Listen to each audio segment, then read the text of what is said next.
Di tengah Jakarta yang ramai, ada satu rumah tua yang disebut Rumah Kentang.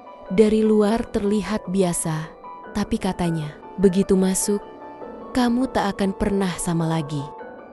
Orang bilang, setiap malam ada bau kentang rebus menyebar dari dapur rumah ini. Padahal, rumah itu sudah lama kosong, tidak ada yang masak di sana. Warga sekitar sering mendengar suara tangisan anak kecil dari dalam rumah. Tangisnya begitu nyata, sampai orang yang lewat merinding ketakutan. Konon, asal-usul bau kentang ini berasal dari seorang anak kecil yang meninggal tragis di rumah itu. Mainannya masih ada, tapi arwahnya pun belum pergi.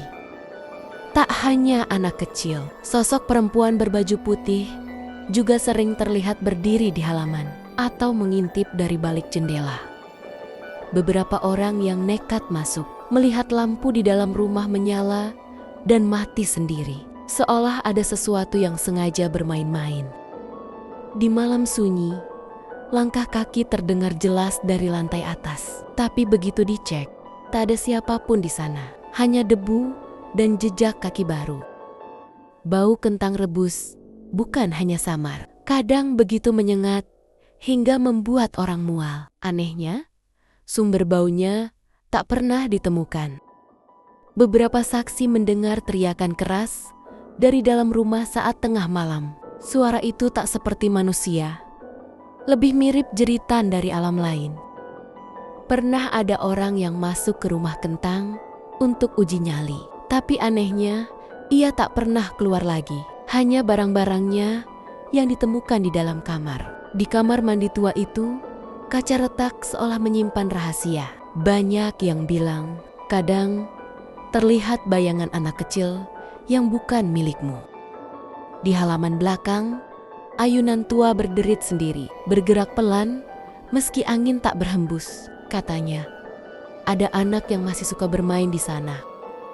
Dari atap Rumah Kentang, sering terlihat sosok perempuan berdiri di tepi. Ia hanya menatap ke bawah, seolah ingin melompat. Di ruang bawah tanah, ada karung kentang tua yang masih tersisa. Tapi konon, di baliknya ada sepasang mata merah yang selalu mengawasi. Orang yang pernah masuk, pernah menemukan bekas ritual. Lilin-lilin menyala. Bayangan wajah-wajah asing muncul di dinding, menatap mereka. Pintu tua itu sering terbuka sendiri, meski terkunci rapat. Bahkan gagangnya bisa berputar tanpa ada seorang pun yang menyentuh. Di loteng, ada boneka rusak berdebu. Katanya, jika kau menatap matanya terlalu lama, boneka itu akan berkedip balik. Jendela di koridor sering bergetar keras, padahal angin tak ada. Beberapa orang bilang itu pertanda arwah ingin masuk. Di sebuah kamar, tirai tipis bergerak pelan. Dari baliknya, sering terlihat sosok laki-laki berdiri diam, hanya menatapmu. Tetangga sekitar tak berani mendekat. Dari jalanan luar, mereka hanya berbisik. Itu bukan rumah, itu kuburan yang berdiri. Ada ruang tamu gelap dengan kursi tua. Kadang terlihat sosok duduk diam di sana, matanya menyala dalam kegelapan. Kamar anak-anak di lantai atas penuh cap tangan kecil. Entah kenapa, cap-cap itu masih baru, seperti dibuat semalam. Piano tua di ruang tengah sudah lama rusak, tapi setiap malam terdengar tutsnya ditekan, memainkan lagu sedih tanpa henti. Gerbang berkarat itu bisa terbuka sendiri tepat tengah malam. Mistisnya, kabut selalu masuk bersamaan dengannya. Lemari dapur pernah bergoyang hebat, dan tiba-tiba tangan pucat muncul dari dalamnya, lalu menghilang begitu saja. Halaman kosong itu punya pohon besar. Anehnya, cabang-cabangnya berbentuk wajah, seperti sedang menjerit kesakitan.